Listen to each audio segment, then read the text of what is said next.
The Aeneid by Virgil, Book 1. Arms and a man, I sing, the first from Troy, a fated exile to Lavinian shores in Italy. On land and sea, divine will, and Juno's unforgetting rage harassed him. War racked him too, until he set his city and gods in Latium. There his Latin race rose, with Alban patriarchs and Rome's high walls. Muse, tell me why. What stung the Queen of Heaven? What insult to her power made her drive this righteous hero through so many upsets and hardships? Can divine hearts know such anger? Carthage, an ancient Tyrian settlement, faces the Tiber's mouth in far-off Italy. Rich and experienced and fierce in war. They say that it was Juno's favorite, second even to Samos. Carthage held her weapons, her chariot. From the start she planned that Carthage would rule the world, if only fate allowed. But she had heard that one day Troy's descendants would pull her Tyrian towers to the ground. A war-proud race with broad domains would come to cut down Africa. The fates ordained it. Saturn's child feared this. She recalled the war that she had fought at Troy for her dear Greeks, and also what had caused her savage anger. Deep in her heart remained the verdict given by Paris and his insult to her beauty, and the rape and privileges of Ganymede, a Trojan. In her rage she kept from Italy those spared by cruel Achilles and the Greeks. They tossed on endless seas, went wandering, fate-driven, year on year around the world's seas. It cost so much to found the Roman nation. Sicily fell from sight. They sailed with joy into the open, bronze prows churning foam. But Juno, with her deep, unhealing heart wound, muttered, "Will I give up? Have I been beaten in keeping Italy from the Trojan king? Fate blocks me. But then why could Pallas burn the Argive fleet and drown the men it carried, only to punish Ajax's frenzied crime? Out of the clouds she hurled Jove's hungry fire, scattered the ships and overturned the sea. Ajax, panting his life out, pierced with flame. She whirled away and pinioned on a sharp rock. But I, parading as the Queen of Heaven, Jove's wife and sister, fight a single people for years. Will anybody now beseech me, bow to me, and put presents on my altar?" Her heart aflame with all of this, the goddess went to Aeolia, land of storm clouds, teeming with wild winds. There King Aeolus rules a vast cave that struggling winds and howling tempests fill. He disciplines them, chains them in their prison. They shriek with rage around the bolted doors. The mountain echoes. Seated on a pinnacle, Aeolus holds a scepter, checks their anger. Without him they would seize land, sea, and deep sky to carry with them in their breakneck flight. Fearing this, the Almighty Father rather shut them in that black cave and heaped high mountains on it, and set a ruler over them to slacken or pull the reins in, strict in his control. Juno approached him now and made this plea. "The king of men and father of the gods gives you the right to rouse and soothe the waves. A race I hate sails the Tyrrhenian sea, bringing Troy's beaten gods to Italy. Goad your winds into fury, swamp the ships or scatter them, strew bodies on the water. 14 voluptuous nymphs belong to me, and the most beautiful is Diopia. Her I will make your own, in steadfast union, if you will help me. She will spend her life with you, the lovely children that you'll father." Aeolus said, "You merely must decide, my sovereign. I must hurry to obey. My power, my modest kingdom, and Jove's favor you brought me. I recline at the gods' banquets. I rule the stormy clouds because of you." With his upended spear he struck a flank of the hollow mountain. Like a battle charge, the winds pour out. They spiral through the world. The east and south gales, and the massive whirlwinds from Africa swoop down, uproot the sea, and send enormous billows rolling shoreward. The men begin to shout, the ropes to squeal. Sudden clouds snatch away the daylight sky from Trojan sight. Black night roosts on the sea. Heaven resounds, and fires dance in its heights. The world becomes a threat of instant death.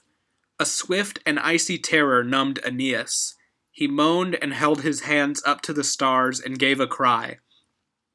3 times and 4 times blessed are those who perished in their father's sight beneath Troy's walls. You, Diomedes, Boldest of Greeks, could you not spill my soul and let me fall on the fields of Troy, like raging Hector slain by Achilles' spear, or tall Sarpedon, where the Simois river churns beneath her ripples shields, helmets, and bodies of so many strong men? A screaming northern gale flew past his wild words and slammed the sails, and pulled a wave toward heaven. The oars broke, the prow swerved, and set the ship against a looming precipice of water. Crews dangled on the crest, or glimpsed the seabed between the waves. Sand poured through seething water. 3 times the south wind hurled them at rocks lurking midway across. Italians call them altars. Their massive spine protrudes. 3 times the east wind drove them toward sandy shallows, awful sight, and rammed them tight, and ringed them with a sand wall. Before Aeneas's eyes a towering wave tipped, to strike head-on the ship of staunch Orontes and the Lycians, and whirled the helmsman out head first. The boat was whipped in 3 tight circles, and then the hungry whirlpool swallowed it. The endless sea showed scatterings of swimmers, planks, gear, and Trojan treasure strewed the waves. The storm subdued the strong ships carrying Ilioneus, Abas, brave Achades, and old Aleides. Deadly water pushed through the hull's weakened joints, and fissures started to gape. Now Neptune felt, with some alarm, the roaring havoc that the storm let loose. Even the still depths spurted up. He raised his calm face from the surface and looked on. He saw Aeneas's ships thrown everywhere, Trojans crushed under waves, the plunging sky. Juno's own brother knew her guile and anger. He called the east and south winds and addressed them. Is this the arrogance of noble birth? Without my holy sanction, you have dared to churn up land and sea and raise these mountains, but first I'll calm these waves you've roused. Later, I'll punish you with more than words. Get out now, fast, and tell this to your ruler. I was allotted kingship of the sea and the harsh trident. In his massive stone hall, your home, east wind, and all the rest, we let him swagger, but he must keep that dungeon locked. Faster than words, he calmed the swollen sea, chased off the massive clouds, brought back the sun. Cymothoe and Triton heaved their ships off jagged boulders. Neptune with his trident helped them. He freed vast sandbanks, smoothed the surface, his weightless chariot grazing the waves' peaks. As often in a crowded gathering, crude commoners in rage begin to riot. Torches and stones fly, frenzy finds its weapons. But if they see a stern or blameless statesman, they all fall silent, keen for him to speak. Then he will tame their hearts and guide their passions. Like this, the roar of the broad sea grew quiet under the Lord's gaze. Now beneath a clear sky, he slacked the reins and flew on with the breeze. Aeneas's worn-out group now fought to reach the nearest shore, turning toward Libya. A bay runs inland, and an island makes a harbor with its sides. Waves from the deep break there and flutter out their separate ways. Mammoth cliffs flank the place, and twin stone spires loom to the sky. Beneath them, smooth and safe, the water hushes. Forests as a backdrop quiver. A grove with its black shadows rises. At the bay's head, rocks dip to form a cavern with a clear spring and seats of natural rock. Nymphs live there. At the shore no rope is needed to hold worn ships, no hooked and biting anchor. Aeneas landed 7 ships, regrouped from the whole fleet. The Trojans went ashore in great and yearning love of that dry sand. Still dripping with salt water, they lay down. To start, Achades struck a spark from flint and caught the flame in leaves and fed it dry twigs from all sides till it blazed up through the tinder. Downheartedly, they got out instruments of Ceres, and the soaking grain they'd rescued. They had to sear it dry before they ground it. Meanwhile, Aeneas climbed a crag to view the great expanse of sea. Where did the wind toss Antheus Capys, Caicus's lofty prow, hung with his arms, or any Trojan vessel? There was no ship in sight, but 3 stags wandered the shore. Entire herds came after them, and grazed in long column through the valley. Taking a stand, he snatched the bow and arrows that his devoted friend Achades carried. He brought the strutting, branching, antlered leaders to the ground first, and then his arrows chased the mass in havoc through the leafy groves. Exulting, he continued till he brought down 7 large bodies for his 7 ships, then went to share the meat out at the harbor, and with it casks of wine that good Acestes had stashed with them when they left Sicily. A noble gift. Aeneas spoke this comfort. Friends, we are all at home with suffering, some worse than this, but God will end this too. You came near Scylla's frenzy, and the deep roar at the cliffs. You saw the rocks the Cyclops threw. Revive your hearts, shake off your gloomy fear. Sometime you may recall today with pleasure. We fight through perils and catastrophes to Latium, where divine fate promises a peaceful homeland, a new Trojan kingdom. Endure and live until our fortunes change.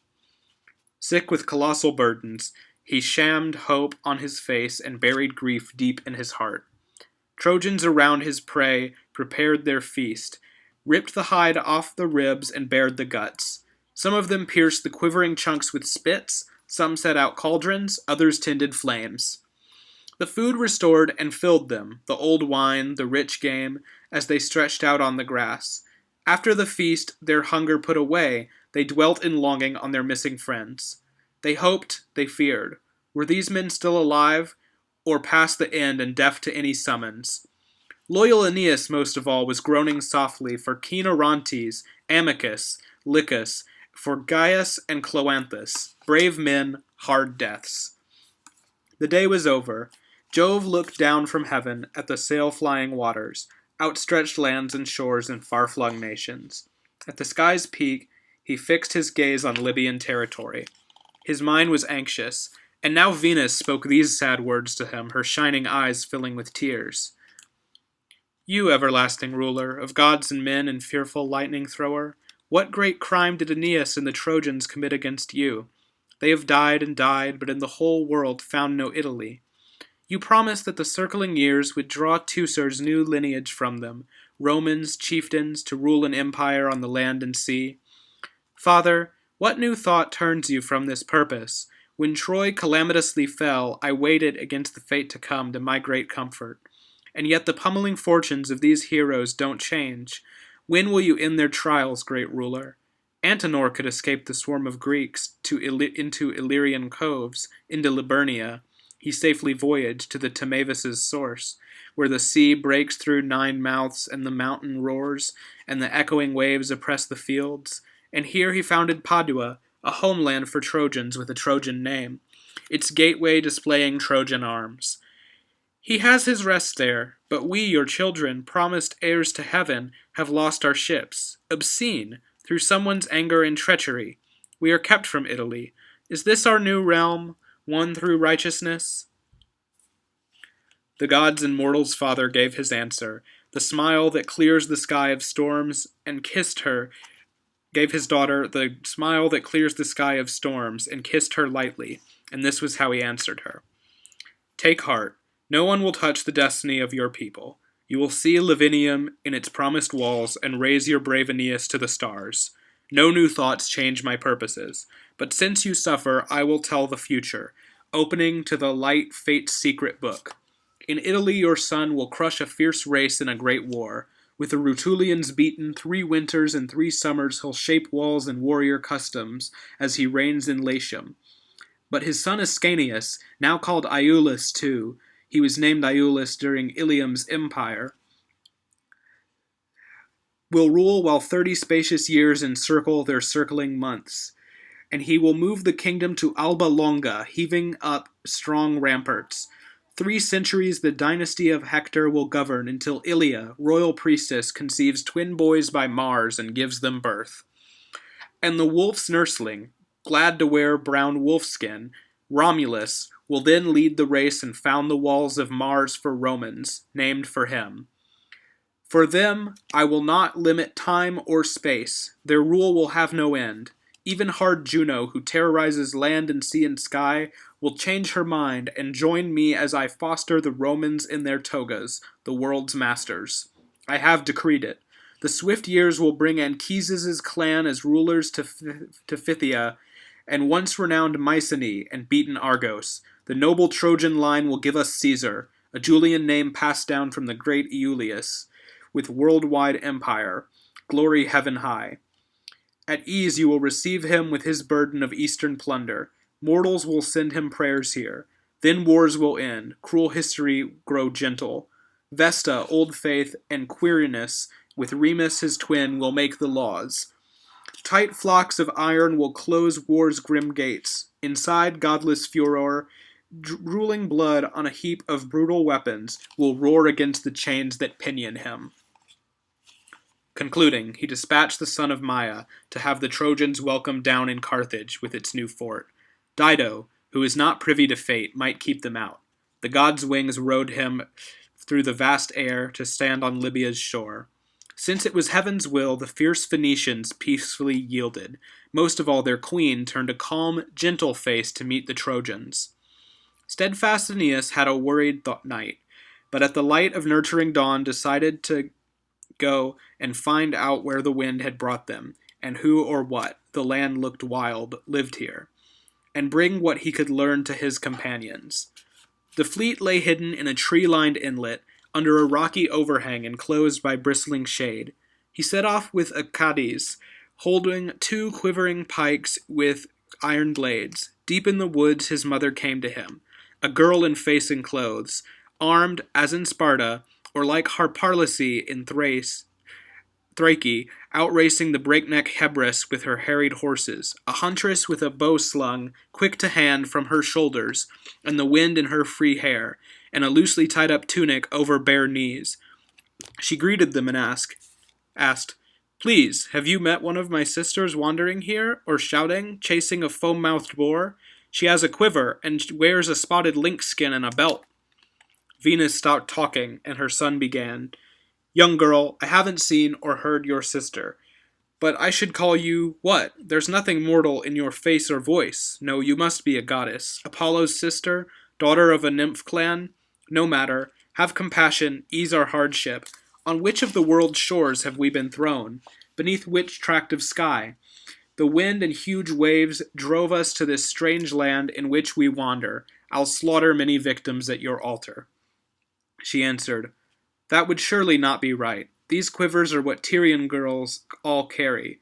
We all wear purple boots, laced on our calves. This is the Punic realm and Agenor's city.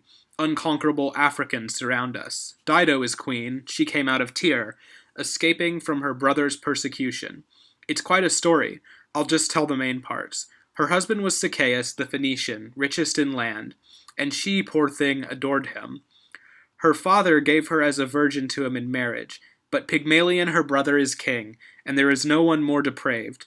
Hate rose between them. In blind lust for gold and indifferent to his sister's love, Pygmalion wickedly caught Sichaeus at an altar and murdered him. He dodged and made up stories, cynically drawing out her anxious hope. But in her dreams there came to her the vision of her unburied husband's strange pale face. He bared his stabbed chest, told of that cruel altar, stripped bare the monstrous crime the house had hidden. He urged a quick escape.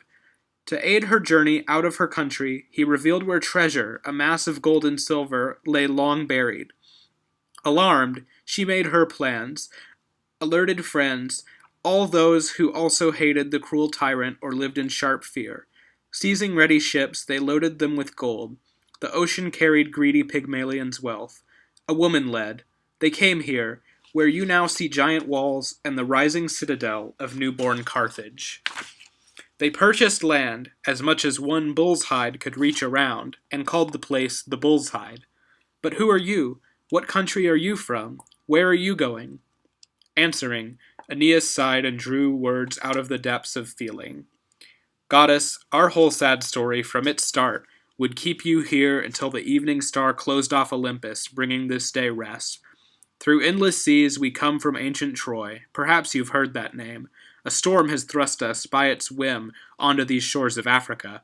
I am devout Aeneas, known in heaven. I saved my household gods, and now transport them to a home in Italy. I descend from high Jove. My goddess mother and the fates have led me.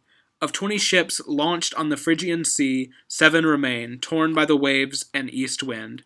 Europe and Asia banished me, to wander in empty Africa, a needy stranger. Venus cut short these grievances. Whoever you might be, it's by the favor of the gods, I think, that you're alive to reach this Tyrian city. Go straight to the queen's house. I have good news. Your friends and ships are safe. The north wind turned and brought them back. My parents taught me to read the sky, I hope correctly. Look at that cheerful squadron of 12 swans. Jove's eagle swooped from heaven through the clear sky and routed them. But the long row regrouped. Those still aloft look down on those who've landed. Their joyful rushing wings on their return, their cries, and their tight circles through the sky are like the ships that carry all your people. Come into port or heading in with full sails. Go on then, make your way along the road. She turned away. Her rosy neck now shone. Her hair's ambrosia breathed a holy fragrance. Her belt fell loose. Her robe now swept her feet. Like a true god she walked. He recognized his mother and called after her retreat.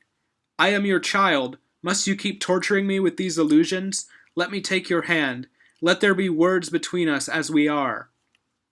Bitterly he approached the city walls, but Venus hid the group in murky air, in a thick cloud draped over them like clothing. This way no one could see or touch them. No one could ask why they were there or hold them back. She soared to Paphos in a glad return home to her temple's 100 altars, warm with incense from Arabia and fragrant with fresh garlands. Meanwhile they hurried, following the path. They climbed a lofty hill above the city and looked down at the fortress straight ahead. Aeneas was amazed at those great structures, where huts had been, the gates, paved roads, the hubbub. Some Tyrians feverishly laid out long walls or rolled rocks in to raise the citadel. Others chose sites and bordered them with trenches, laws, offices, a sacred senate formed. A port was being dug, the high foundations of a theater laid, great columns carved from cliffs to ornament the stage that would be built there. Like bees in spring across the blossoming land, busy beneath the sun, leading their offspring, full grown now, from the hive, or loading cells until they swell with honey and sweet nectar, or taking shipments in, or lining up to guard the fodder from the lazy drones. The teeming work breathes time and fragrant honey. What luck they have! Their walls grow high already, Aeneas cried, his eyes on those great roofs. Still covered by the cloud, a miracle, he went in through the crowds and no one saw him. Deep in the city is the verdant shade where the Phoenicians, tired from stormy waves, dug up the sign that Juno said would be there, a horse's head, foretelling martial glory and easy livelihood through future ages. Dido was building Juno a vast shrine here, filled with rich offerings and holy power. The stairs soared to a threshold made of bronze. Bronze joined the beams, the doors had shrill bronze hinges. Here a strange sight relieved Aeneas's fear, for the first time, and lured him into hope of better things to follow all his torments.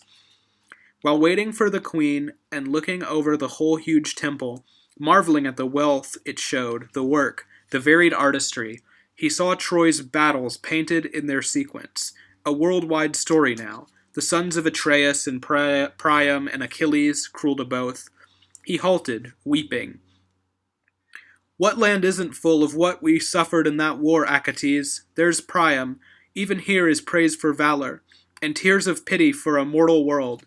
Don't be afraid. Somehow our fame will save us.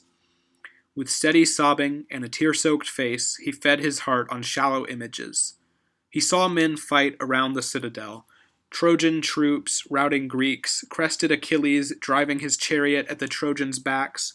He wept to recognize, close by, the white tents of Rhesus. Savage Diomedes stormed and massacred the camp on its first night, and seized the ardent horses there before they tasted Trojan grass or drank the Xanthus.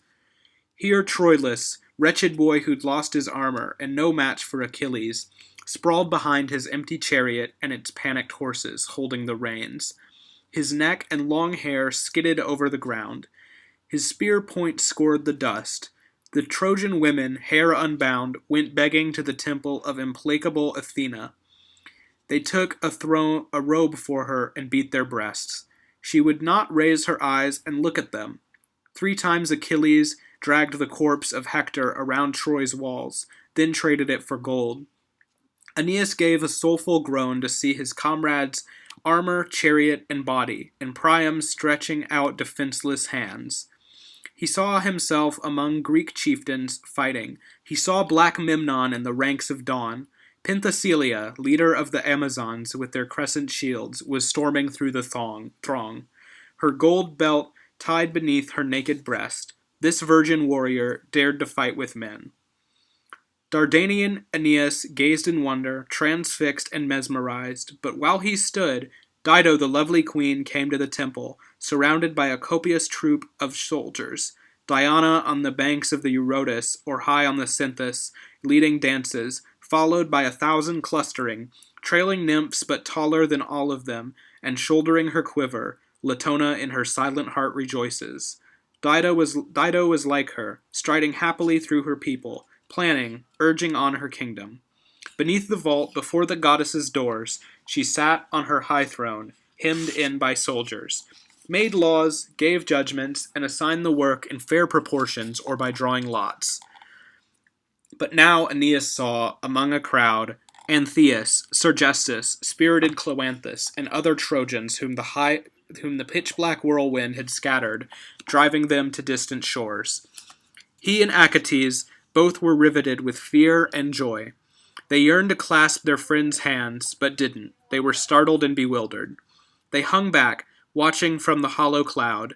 What was the news, where they were moored, and why had they come here? Spokesmen from every ship came clamoring to the shrine with their petition. When they had entered and had leave to speak, the eldest, Ilioneus, calmly started.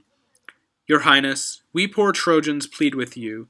Jove let you found a city and bring justice to lawless tribes. We are sea-wandering, wind-harried, save our ships from evil fires. Spare decent people, think of what we've been through. We have not come to plunder Libyan homes or drive your herds away onto the shore. Arrogant crime is not for beaten men. There is a place Greeks called Hesperia, an ancient land, rich loamed and strong in war. Onotrians lived there, whose descendants called it Italy, from King Aeolus, as we're told. On our way there, stormy Orion heaved the surge against us. Cruel south winds drove us far into the shallows, scattered us under conquering waves and over rock barriers. We few rode here to your shores. What race is this? What nation would permit such outrage?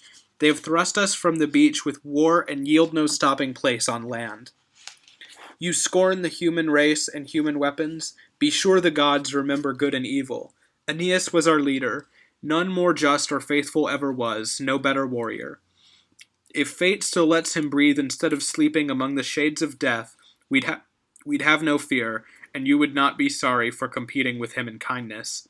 We have towns and troops, though, in Sicily. We are kin of great Acestes. Please let us beach the fleet the winds have ruined, and saw new planks, shape new oars in your woods. Perhaps our friends and leader will return. Then we can sail with joy to Italy. If that won't save us, and our loving father lies in this sea, and there's no hope of Aeolus, we'll sail to Sicily. A king, Acestes, a home is there for us to cross the strait. So Ilioneus spoke, and all the Trojans instantly roared approval. Dido looked down and gave this brief reply. Ease your hearts, Trojans, put away your fears. The threats to my new kingdom here have forced me to carefully place guards on all the borders. Who hasn't heard of Aeneas's family, or Troy, those brave men in the flames of war? Phoenicians know the world. This town's not set beyond where the sun harnesses his horses. To Saturn's field, the great lands of the west, or the kingdom of Acestes next to Eryx, I'll send you off secure and well supplied. Or would you settle here and share my kingdom? This town I found is yours too. Land your ships. To me you will be equal to my own. I wish the storm had brought your king Aeneas himself, but I will send some trusted men along the shore as far as Libya reaches. He might be cast up, wandering woods or towns. Heartened now, staunch Achates and Aeneas, the patriarch, were burning to break free from their cloud. But first Achates asked his leader, Goddess's son, what new thoughts rise up in you? Your fleet and followers are in safe havens. Save for one man our own eyes saw the waves take under. It is as your mother said. He'd scarcely finished when the cloud that veiled them ripped apart and dissolved in open air. Aeneas stood, his godlike face and shoulders flashing in clear light, since his mother breathed graceful long hair, the blushing glow of youth, and happy shining eyes onto her son. Like ivory beautifully carved, like silver or marble that is edged with tawny gold, the queen, the crowd were startled. He addressed them, unhesitating. Here I am, you see, Trojan Aeneas, saved from Libyan waters. You are the first to pity Troy's disasters. We are the scraps the Greeks left. We have nothing. Disasters pelted us on land and sea. It is not in the power of all our people, who are world-scattered now, to thank you, Dido, for making us the sharers of this place. The gods and your own conscience must reward you. Surely divine powers honor selflessness, and justice does exist. What happy era and what outstanding parents gave you birth? While streams run seaward, while the shadows move on mountain slopes, and the stars graze in heaven, your name will have unceasing praise and honor, whatever country calls me.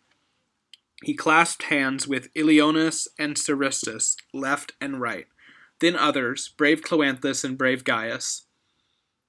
Phoenician Dido was amazed to see him, and shocked by all his suffering. She spoke. What fate has hounded you through endless dangers? What force has brought you to our savage shores? Are you the one born by the river Simois, Trojan Anchises and kind Venus's son? Teucer in exile came to Sidon, looking for a new kingdom, I recall, and seeking my father Bellus's help, who was away ravaging wealthy, newly conquered Cyprus. Since then I've known the tragedy of Troy, and the Greek kings who fought there, and your name. Your enemy himself admired Trojans, and claimed the ancient Teucrian line as his too. So come now, warriors, join me in my house. Fate dragged me through much suffering myself until it let me settle in this land. My own experience has taught compassion. She spoke, and led Aeneas to her palace, proclaiming sacrifices in the temples. She sent his shore-bound comrades 20 bulls, 100 giant boars with bristling backs, and 100 fat lambs, and their mothers too, gifts for a joyful day. Her house was now prepared luxuriously and regally, with a feast laid in the middle, with embroidered covers in imperial ivory, dishes of massive silver, gold embossed with heroism through the generations, the whole long story of her ancient race. Aeneas, with an anxious father's love, dispatched Achates swiftly to the ships to give Ascanius news and bring him here. To his fond father he was everything. Aeneas ordered gifts brought in, the salvage of Troy, a mantle stiff with gold-stitched figures, a veil trimmed yellow with acanthus flowers, Greek Helen's finery, taken from Mycenae, when she set off for Troy and lawless marriage, glorious presents from her mother Leda, and the scepter that was held by Ilione, eldest of Priam's daughters, a pearl necklace, and a crown's double bands of golden gems. Achates rushed to fetch them from the ships, but a new strategy was in the mind of Venus. She sent Cupid in disguise, looking like sweet Ascanius, with the gifts, to twist a frenzied flame around the queen's bones. She feared this lying race, this doubtful refuge. At evening, too, came thoughts of ruthless Juno to trouble her, so she approached winged love. My son, you are my strength. I rule through you. You even scorn the patriarch's lightning bolts. Humbly I come to seek your holy aid. You know your brother's tortuous worldwide voyage, how Juno's spite will never let him rest. You've shared my grief about this many times. Phoenician Dido flatters and detains him. Juno has sanctioned this, but for what purpose? She won't hang back at this decisive time, so I'll move quickly, shrewdly, trap the queen in fire, and then no heavenly will can change her. She will be mine through passion for Aeneas. Now listen while I tell you how to do it. My darling prince, at this dear father's call, is setting out to the Phoenician city with gifts saved from the sea and Trojan flames. I'll put the boy to sleep and hide him high on Cythera or Idalium in my shrine. He won't know, he won't stumble on the scheme. You are a boy too. For a single night impersonate the features Trojans know. Amid the royal banquet's flowing wine, Dido will be enchanted with you, hold you in her lap with doting kisses. That's your chance. Stealthily breathe on her your flame of poison. Love stripped his wings, obeying his dear mother, and strutted in a gleeful imitation. Venus poured deep sleep through the prince's body, and took him in her arms to the high groves of Idalium. Soft marjoram wrapped its flowers, its breath of aromatic shade around him. Now with delight and deference Cupid went after Achates with the royal gifts. He found the queen among her splendid hangings, posed in the middle on a golden couch. Father Aeneas and the ranks of Trojans assembled and lay down on purple covers. Servants poured water on their hands, provided baskets of bread and fine spun napkins. Inside, 50 maids honored household gods with hearth fires and made the long feast ready course by course. 200 men and women of the same age served wine and weighed the tables down with good things. Phoenician guests flocked in the festive doorway and took their places on embroidered couches, admiring Aeneas's gifts, admiring Aeolus, or the god's bright face and masquerading words, and the cloak and the embroidered yellow flowers. The Punic queen, cursed and disaster-bound, was looking on with hunger in her heart, enchanted by the presence in the boy. He put his arms around Aeneas's neck, which gratified the duped and loving father, then sought the queen. Her eyes and mind were fixed on him. Poor thing, she held him on her lap, the powerful hidden god. He thought of Venus, his mother, and began to ease Sichaeus out of her mind and try a living love against a heart long quiet and disused. An interval. The tables are removed. They set out massive wine bowls crowned with flowers. A clamor rises, and their voices roll through the wide hall. Lamps hang from golden panels, blazing and wax-rope torches rout the darkness. The queen called for a bowl, massed gems and gold, to hold unwatered wine. From Belus onward the dynasty had drunk from it. Now silence. Jove, your laws govern visits, as they say. Make this a glad day for our Trojan guests and us, a day our children all remember. Come, Bacchus, giver of joy, and kindly Juno, join in this gathering with goodwill, Tyrians. She poured a sacrifice onto the table and made a start. Her lips just brushed the rim, and passed the bowl to Bitias with a challenge. He wallowed in the full foam-brimming gold. The other leaders drank. Long-haired Iapis, great Atlas's pupil, struck his golden lyre. He sang the wandering moon, the sun's eclipses, fire and rain, how men and beasts were made, the keeper of the bear, the twins, the rain stars. Why winter suns dive in the sea so quickly, what obstacle makes winter nights so slow? Repeated cheers rose, led by Tyrians. Unlucky Dido spoke of various things, drawing the night out, deep in love already. She asked so many questions. Priam, Hector, the armor of the son of dawn, how good Diomedes' horses were, how tall Achilles. Tell it from the beginning, friend, the ambush by the Greeks, your city's fall, your wanderings. This is the 7th summer now that sends you drifting across the wide world's lands and seas.